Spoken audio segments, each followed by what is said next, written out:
ज्यादा बेहतर तरीके से कश्मीर का मसला उठा सकता हूँ। लेकिन डू यू थिंक कि हमारी जो लीडरशिप है पार्टियों के अंदर, जो आजाद कश्मीर का इक़्तिदारी तबका है, वो तब्दील होने की जरूरत है? और आपकी पार्टी, आप जैसे लोग जो है वो इलेक्शन में हिस्सा नहीं लेते, तो इंतखाबात भी नहीं जीत सकते। आजाद कश्मीर के 29 हल्के जो है वहां पर हमेशा जोड़ तोड़ की सियासत होती है, पहले बार्गेनिंग होती है, निजाम सारा जो है वो कोई इतना अच्छा नहीं है। तो इस सिलसिले में क्या करना चाहिए? और आप समझते हैं कि नौजवानों को आप तैयार करेंगे, आप खुद तैयार होंगे कि आजाद कश्मीर के अंदर जैसा भी निजाम है, पॉलिटिकल सिस्टम जो है उसमें हिस्सा लिया जाए ताकि बात आगे बढ़ सके? जी बिल्कुल। असल में मसला ये है कि आज़ाद कश्मीर में जो पॉलिटिक्स हो रही है उसको गवर्न करता है एक्ट 74। अब एक आदमी वो कोई कितना ही पढ़ा लिखा क्यों न हो, वो विजनरी क्यों न हो, वो नौजवान हो या वो बड़ा हो बूढ़ा हो, जब वो इलेक्शन लड़ता है तो इलेक्शन के कागजात के दाखिले से लेके तो मेंबर मुंतखब होने तक और फिर हुकूमत में जाने तक उसको उसी पैरामीटर्स के अंदर रहना पड़ता है जो पैरामीटर्स डिफाइंड हैं इस हुकूमत के लिए, जो आज़ाद कश्मीर में है थ्रू एक्ट 74। तो वहाँ पे ऐसी कोई प्रोविजन नहीं है कि आप आज़ादाना तौर पर जो है वो ये काम कर सकते हैं जिसको हम मसला कश्मीर की सफारतकारी कहते हैं, और जिसके लिए वज़ीर आज़म साहब भी मेरे ख्याल में जब वो ये कहते हैं कि मुझे बात करने दी जाए, तो वो सिर्फ अपनी ज़ात के हवाले से ही शायद नहीं कह रहे होते, वो कह रहे होते हैं कि कश्मीरियों को जो है वो आगे किया जाए। तो एक तो ये है कि ये ज़रूरी नहीं है कि जो लोग असेंबली में बैठे हुए हैं अगर वो कैपेबल नहीं हैं बातचीत के तो वही जाके तो वो बातचीत करें, बल्कि वो डेलीगेशंस जो हैं वो बना सकते हैं जिनमें वो लोग जो इस मसले के एक्सपर्ट हैं या वो लोग जो जिनके पास कम्युनिकेशन स्किल्स हैं, जो बात कर सकते हैं, जो सफारतकारी समझते हैं, उन पर मुश्तमिल डेलीगेशंस भी बन सकते हैं। एक्ट 74 के अंदर हुकूमत आज़ाद कश्मीर जो है वो उसके पास मसला कश्मीर की सफारतकारी नहीं है। तो वो लिबरेशन फ्रंट बन जाए हुकूमत, या मुस्लिम कॉन्फ्रेंस की बने या लीग की बने या किसी की भी बने, तो वो काम तो उसी एक्ट की रोशनी में ही करेगी। तो इसलिए जब तक कि उस एक्ट में अमेंडमेंट्स नहीं होती हैं और ये जो है आपका सब्जेक्ट्स मसला कश्मीर को लेके बैनुल अक़वामी सतह पे जाने का, ये आपके अपने इख्तियार में नहीं आता है। ने कहा कि मेरी अमानुल्लाह खान साहब के हमरा पाकिस्तान के अदारों से मुलाकात हुई है, थिंक टैंक से बात हुई है जो सारे सूरताल को देखते हैं, तो ये एक्ट 74 के अंदर ये अमेंडमेंट क्यों नहीं की जाती? देखिए ना, जो फारूक हैदर साहब जिन अमेंडमेंट्स की बात कर रहे हैं वो कश्मीर कौंसल से मुतलका कुछ अमेंडमेंट्स हैं, और ज़्यादातर वो फाइनेंशियल सब्जेक्ट्स हैं कि आपको मालियाती तौर पे कितना जो है वो खुद मुख्तार किया जा सकता है, कितनी गुंजाइश है। चूँकि आज़ाद कश्मीर असम्बली का और इनका हमेशा से ये मसला रहा है कि बजट जो है इनका वो कश्मीर कौंसल के थ्रू आता रहा है, और कश्मीर कौंसल मालियाती जो निज़ाम है सारा टैक्स से लेके तो ऊपर तक बजट तक वो सारा वो देखती रही है। तो इनका ज़्यादा फ़ोकस उस पे रहा है। इन्होंने कभी भी ऐसी किसी अमेंडमेंट को तजवीज़ नहीं किया है आज तक मेरे इल्म के मुताबिक कि जो मसला कश्मीर के हल के हवाले से जो है वो अमेंडमेंट हो। तो एक तो ये ज़रूरी है कि जब वो ऐसी बात करें तो उस तरह की अमेंडमेंट्स लेके आएँ कि जो इस हुकूमत का जो एक रिप्रेजेंटेटिव कैरेक्टर बना था कि जी ये एक बेस कैंप होगा और एक नुमाइंदा हुकूमत होगी जो पूरी रियासत की आज़ादी की बात करेगी, उसको बहाल करवाएँ। तो ये उसको बहाल तो नहीं करवाने की कोशिश कर रहे। लेकिन मैं ये समझता हूँ, आपके पिछले सवाल से जुड़ी हुई ये बात है, इसके बावजूद भी कुछ चीज़ों में तब्दीली की, जैसा कि ये जो जो एक एक दफ़ा मुंतखब होते हैं तो 20-20 मर्तबा जो है वो वही मुंतखब होने की कोशिश करते हैं। मेरे ख्याल में कुछ ऐसी तब्दीलियाँ आनी चाहिए, हमें मॉडर्न डेमोक्रेसीज़ को फ़ॉलो करना चाहिए कि एक आदमी जो मुंतखब हो तो वो ज़्यादा से ज़्यादा 2 मर्तबा उसको वो पार्लियामेंट में जाए और उसके बाद जो है वो पेंशन लेके एक साइड पे हो जाए और नए लोगों को आने का मौका दिया जाए। तो with the passage of time इससे ये होगा कि फ्रेश माइंड्स जो हैं वो आएंगे, इससे करप्शन का रास्ता भी रुकेगा, इससे थोड़ी डेवलपमेंट भी आएगी और इससे मसला कश्मीर पे भी एक पॉजिटिव असर पड़ सकता है।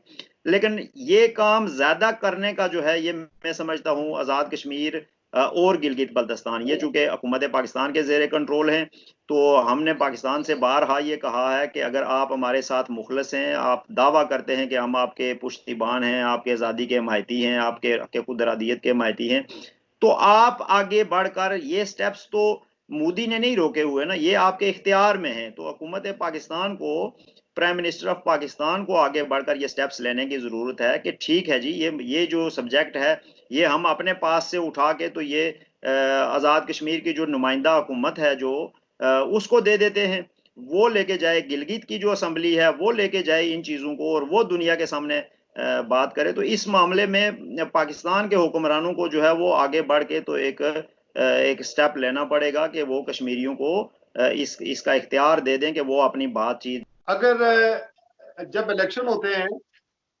तो आप अपनी जो यूथ की फॉलोइंग है उनको तो ये क्या है ना कि ये कुछ ऐसा करें कि ये जो रवायती किस्म के सियासतदान बार बार या एमएलए दोबारा इलेक्ट हो जाते हैं, अपनी अपनी इनिंग्स खेल चुके हैं, बूढ़े हो चुके हैं, बरादरियों के बेस पर बड़े बड़े बुत खड़े हैं, तो इनको तब्दील करने के लिए कुछ ना कुछ एक्टिविटीज होनी चाहिए।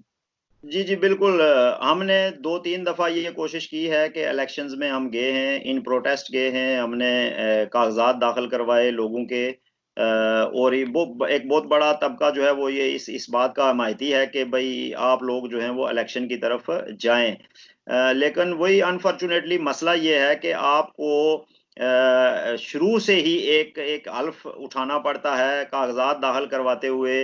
वो पता नहीं किसने रखा है और क्यों रखा है, हालांकि वो किसी भी सूरत में ना तो पाकिस्तान के मुफाद में है, ना जो वहाँ की मकामी हुकूमत है हमारी उनके मुफाद में है, लेकिन वो रखा गया है कि जी आप इस पे साइन करके दें कि आप पाकिस्तान को कश्मीर के साथ शामिल करने का जो नज़रिया है उसके वफादार रहेंगे। तो एक पॉलिटिकल उसकी हैसियत से हम अपनी आइडियोलॉजी पे इस तरह एक ओथ दे के तो कंप्रोमाइज़ करने की पोजीशन में नहीं हैं। और फिर ये है कि एक एक मुतबादल पॉइंट ऑफ व्यू ये भी है कि आज़ाद कश्मीर की असम्बली, जिस तरह मैंने पहले कहा कि वो जिस तरह काम करती है और फंक्शन करती है, उसमें लिबरेशन फ्रंट ने भी जाके वही काम करना है जो मुस्लिम कॉन्फ्रेंस करती रही है या जो आजकल मुस्लिम लीग नून कर रही है या जो पीपल्स पार्टी कर रही है। बहुत सारे लोग हैं आज़ादी पसंद, जिसमें हमारे ये प्राइम मिनिस्टर भी शामिल हैं, कि ये इसी नुक्ता नज़र को लेके तो ये पार्लिमानी सियासत की तरफ गए थे। ये पहले इनका जो खमीर है ये आज़ादी पसंद तंजीमों से ही उठा है। चौधरी मजीद साहब प्राइम मिनिस्टर रहे हैं, राजा मुमताज़ राठौर साहब प्राइम मिनिस्टर रहे हैं और बहुत सारे लोग असम्बली में पहुंचे हैं। गिलगित असम्बली में नवाज खान नाजी हैं, इनसे पहले कुछ लोग पहुंचे हैं असम्बली में, जो यही नुक्ता नज़र लेके गए थे जी कि हम बाहर रह के कुछ नहीं कर सकते तो हम अंदर जाके तो चीज़ों को तब्दील करने की कोशिश करेंगे। लेकिन चूंकि सिस्टम बड़ा है तो वो चाह जाए कि ये सिस्टम को तब्दील करें, सिस्टम इनको तब्दील कर देता है। यासीन मलिक साहब जब यहाँ आए थे तो हम उनसे मिलने के लिए गए थे। प्राइम मिनिस्टर इनसे पहले जो थे नवाज शरीफ, उनसे भी हमारी बेशुमार मुलाकातें हुई हैं। पाकिस्तान के माजी के जो प्राइम मिनिस्टर्स हैं उनसे भी बेशुमार मुलाकातें हुई हैं।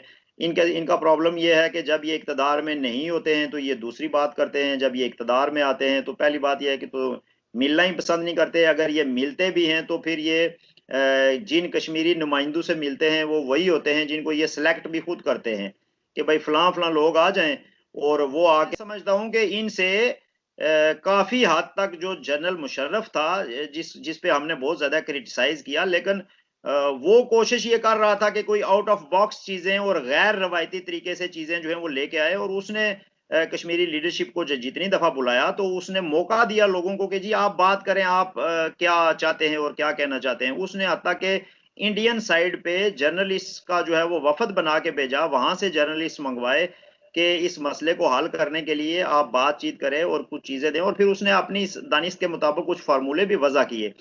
तो इनमें ये जो जो जो प्राइम मिनिस्टर्स इस तरह के बनते हैं जो हमारे सो कॉल्ड डेमोक्रेसी है पाकिस्तान की, उसके अंदर तो इनमें एक तो विल नहीं होती है और दूसरा वो करज नहीं है कि ये जो है वो एस्टेब्लिशमेंट के जो एक रिवायती एक ताकत का मरकज है पाकिस्तान में, उसके खिलाफ जो है वो ये अपनी कोई बात कर सकें या उनकी राय से इख्तलाफ कर सकें, इसलिए इनसे मिलने ना मिलने का कोई खास मकसद नहीं होता। ये पाकिस्तान के वज़ीर-ए-आज़म के ऊपर एक इल्ज़ाम लग रहा है कि हमने कश्मीर का सौदा अमेरिका में जाकर कर दिया है, बाकी बाकी बातें ऐसे ही हैं। असल में बातचीत हो चुकी है, मामलात सेटल हो चुके हैं। आपको कोई ऐसी खबरें मिली हैं वहाँ पे जाकर?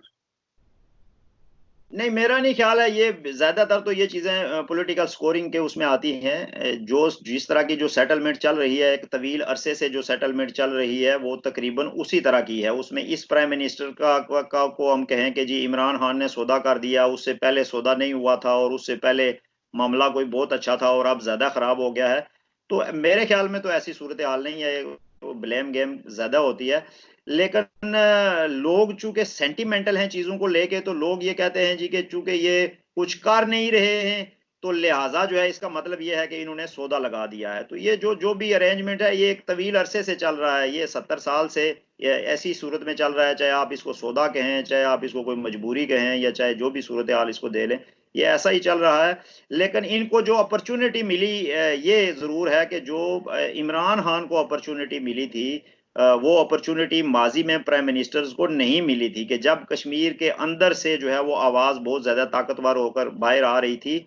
और मैं आपको ये भी बताऊँ, मैं आपके प्रोग्राम से बहुत सारे लोग इस तरह की बातें पूछते हैं। हम जब चुकोठी में पहुँचे तो हमारे साथ बड़ा मसला था। हम लोगों के साथ ये कह के गए हुए थे या हमारी जो कैम्पेन थी कि हम सीज़ फायर लाइन को क्रॉस करेंगे। अब हुकूमत पाकिस्तान को प्राइम मिनिस्टर जो हैं वो पहुँचे मुज़फ़्फ़राबाद, उन्होंने लोगों से अपील भी की कि जी आप ना जाएँ, ये वक़्त नहीं है, ये सारा कुछ है, हालाँकि वक़्त भी बड़ा प्रॉपर था। तो हमारे लिए जो प्रॉब्लम वहाँ पे खड़ा हो गया, वो प्रॉब्लम ये था कि सबसे पहले हमारे आगे हुकूमत आज़ाद कश्मीर थी और उसकी लॉ एनफोर्समेंट एजेंसीज़ थी। उसके बाद पाकिस्तान के जो सिक्योरिटी इदारे हैं, पाकिस्तान की फ़ौज है, वो उसके आगे खड़ी थी और तीसरे नंबर पे जाके तो फिर इंडियन आर्मी आती थी।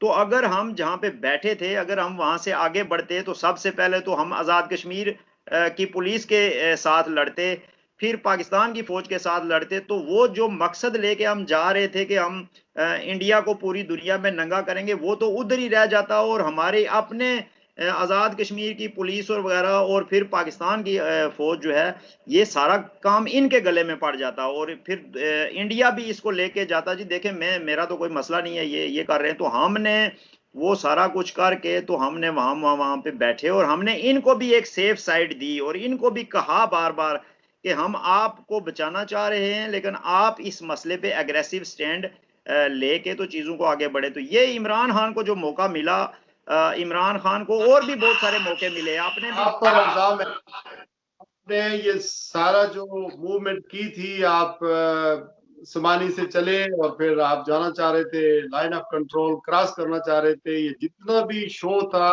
ये वज़ीर-ए-आज़म आज़ाद कश्मीर की तरफ से या हुकूमत आज़ाद कश्मीर की तरफ से फंडेड था, ये प्रोग्राम।